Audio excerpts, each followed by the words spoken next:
about, we have to remember just how quickly everything happens, because Manson gets out of federal prison in 1967.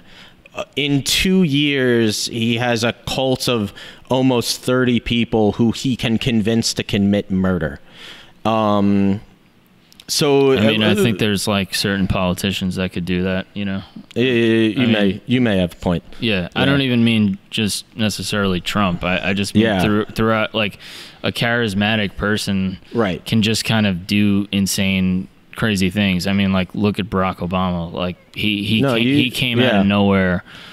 I'm not saying Barack Obama can get people to kill for him. Although I might have in Barack 2008. Obama is using LSD to I'm just brainwash. saying, just, you know, I mean, I was pretty hyped about him when he first came out. But anyway, I don't know how that would be a weird twist if Barack Obama came into the story.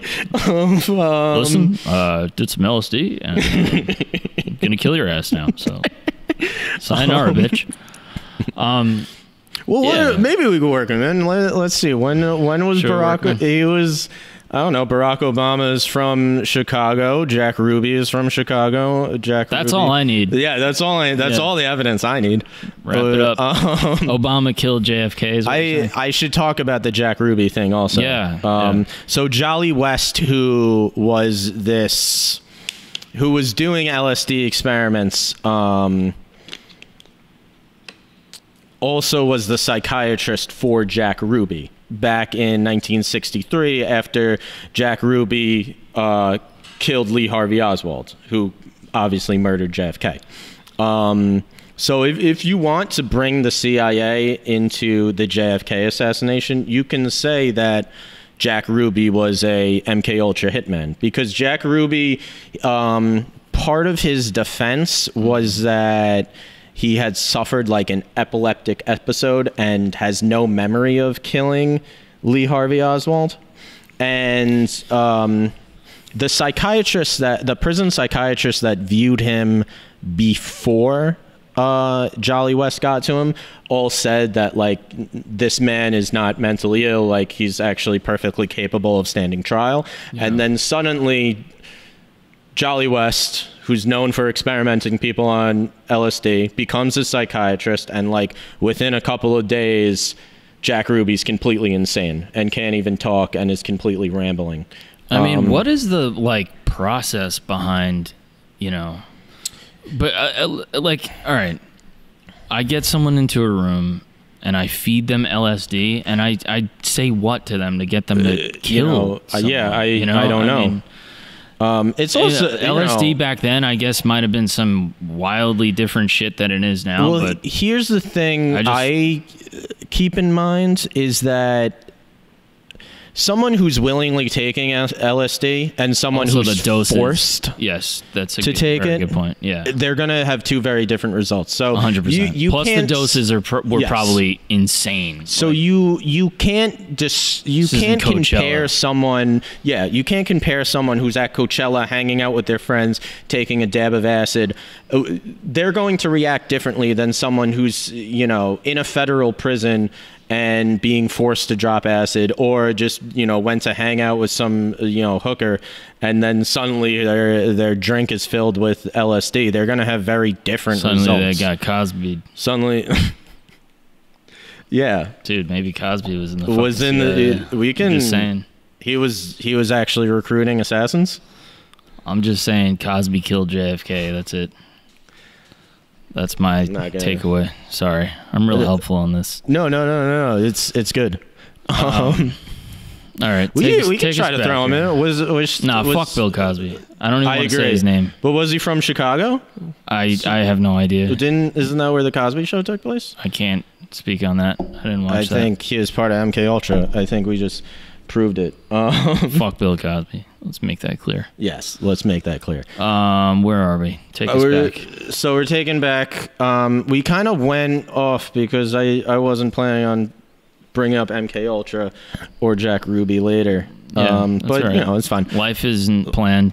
I actually don't really like agree with what Tom O'Neill says about Jack Ruby, at least with the assassination part. You don't think that Jack Ruby was part of came out of MK Ultra? No, I agree that I think Jolly West dosed him up with acid to drive him insane. I don't think the assassination was really an MK Ultra thing. The assassination of Oswald? Of Lee Harvey Oswald. I think that it was a CIA plot, but that it could have been, I guess if we're talking out there. Frank Sheeran in The Irishman has a different theory. Yeah, but we don't have to. He's not so credible. He's not entirely credible, but what he was saying was that kind of plans into the Mafia's assassination of JFK on behalf of the CIA. Right. Is that basically Lee Harvey Oswald was always going to be their scapegoat, but when Lee Harvey Oswald escapes to the warehouse after he kills JFK, he was supposed to be met by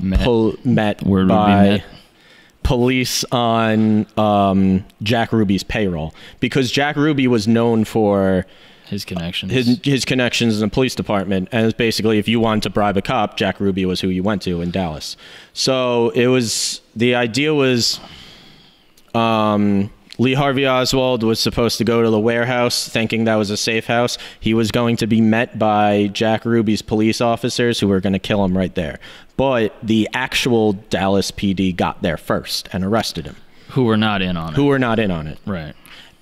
So basically, we should also mention we should also mention that it's not above the CIA to try to work with organized crime, because wasn't there some plan for Castro that involved the Mafia? Operation Mongoose was, by the way, that's not as good as Operation Climax. No, not as good. Operation Mongoose.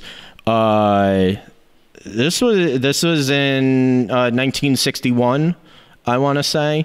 So the Mafia the Mafia had a lot of casinos in Cuba, in Havana, in the 50s. In the 50s in Havana was basically controlled by the Mafia. So after Fidel Castro takes over, one of his main goals is he wants to kick the Mafia out of Cuba. So the CIA knows that the Mafia is trying to get back at Fidel Castro. They know that the Mafia has a lot of connections to anti-Castro Cuban refugees, because a lot of the Cuban refugees who Castro kicked out ended up working for the mob, because they had this thing called Bolita, which was basically like an illegal lottery. Yeah. Numbers, right? It's the same thing as numbers. Well, it's the same thing as the lottery. It's done on a smaller level, and it's illegal, and it's run by the mob. So Operation Mongoose was basically that when the mob was going to be allowed back into Cuba for a bit under Castro, basically to just liquidate their casinos. And the idea was that when they did that, they would send someone to hit out Fidel Castro. So there is precedent of the CIA working with the Mafia. Right. And if you're talking about, the conspiracy of the mob killed JFK, it was supposed to be a similar time frame too. It was 2 years later. Right. Yes, exactly. It was 2 years later. You're talking about Jack Ruby, who not only was connected with the Mafia, he was a part of Operation Mongoose. He was going to be one of the killers who took out Fidel Castro. Yeah. So this is a guy that they've used before. Fucking crazy. Yeah, and it was basically, after he screwed up getting Oswald killed by his corrupt cops, the mob came to him and said, you have to take out Oswald and go to prison for the rest of your life, or we're going to kill your family. I suppose you can go with that, or you can go with the CIA grabbed him because he messed this up, dosed him up with LSD, told him to go shoot Lee Harvey Oswald. If we're talking speculation, you could really go with either. Yeah, pretty grisly either way.